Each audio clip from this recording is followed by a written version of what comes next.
In the midst of the pessimism and the gloom and the frustration of this present hour, there's only one hope. And that hope was expressed by Jesus Christ when he said, "If I go and prepare a place for you, I will come again." Blessed is that servant whom his Lord, when he cometh, shall find so doing. Now the Lord is coming, Christ is coming, and the temptation of many Christians is to say, "I'm going to sit down and take it easy and wait for the coming of the Lord." Well, I want to tell you, when he comes, you may be left behind.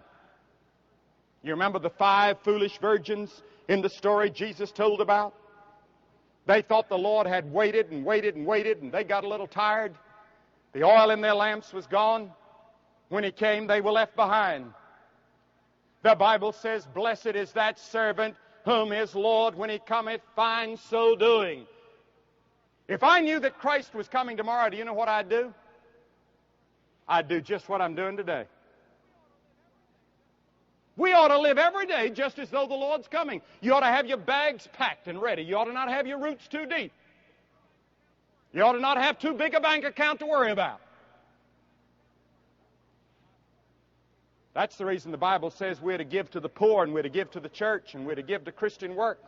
We're to be stewards. Be packed and ready. Ready to go. Working.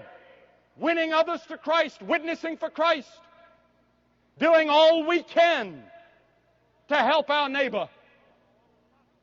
And above all, loving